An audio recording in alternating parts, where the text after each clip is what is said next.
今日嚟咗一個緊急應用嘅甜品梳芙梨。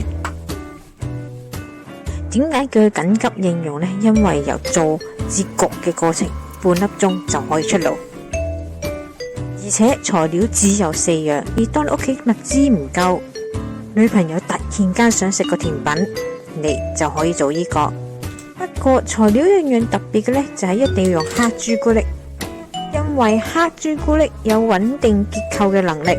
今日一齊嚟做一個緊急應用版嘅朱古力梳芙梨啦！喺開始之前，請 follow 我哋嘅頻道啦。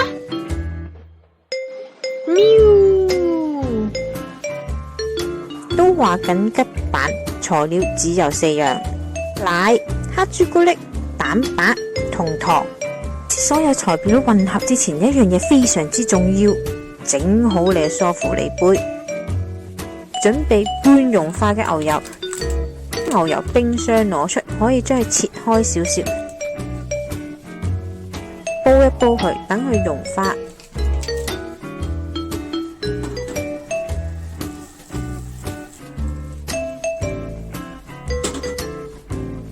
用掃先搽底部，再嚟邊位，一定要係用直紋搽。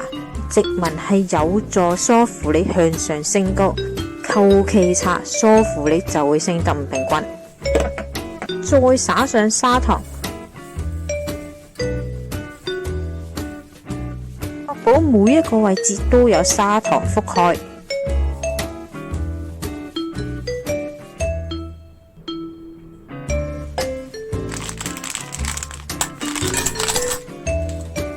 將奶加熱，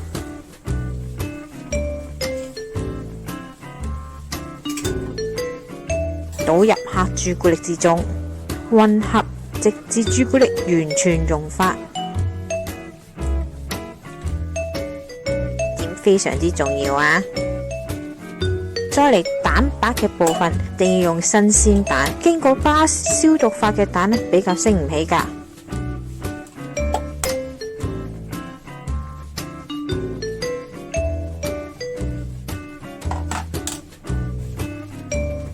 開始打發，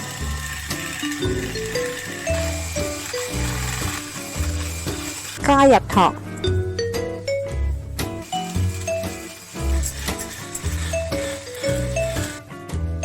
直至佢變軟性發泡。先將少量蛋白同朱古力混合，盡力攪拌，等朱古力嘅質地同蛋白嘅質地差唔多。再將一半嘅蛋白放入，以摺疊嘅形式混合。蛋白越細密，梳芙梨就升得越好。入某啲人嘅蛋白擺落去係一嚿嚿，代表佢已經係 over whip。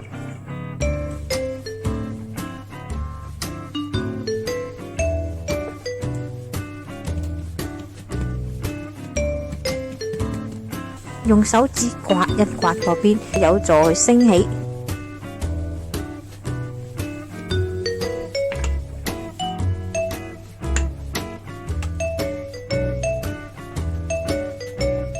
焗170度至180度，焗12或者13分鐘。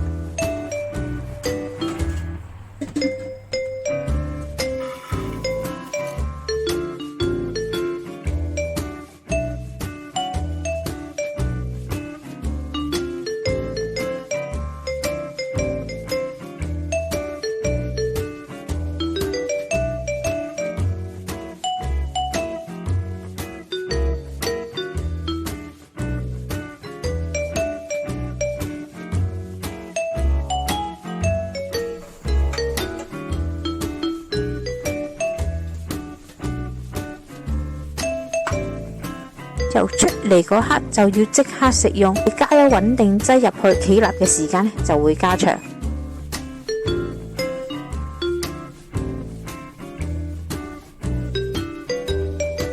一個好嘅梳芙梨，梗係一個靚嘅外表啊！升得唔平均，你搽牛油嗰陣呢，唔係用食線搽，打發蛋白出現咗問題，蛋白同朱古力混合嗰陣，你做得唔夠好。升幅體積少，代表蛋白打得唔夠，或者打過頭，接嗰陣用力過猛，破壞蛋白嘅結構，將空氣放返出嚟。上面有裂開嘅情況，代表你嘅爐溫太高，焗嘅時間過長。今日嚟到呢度啦，詳細嘅食譜我哋會擺落 Facebook 嗰度，有興趣嘅大家可以去睇一睇。請 like 我哋嘅 Facebook 同埋 YouTube，以便獲得更多嘅資訊啦。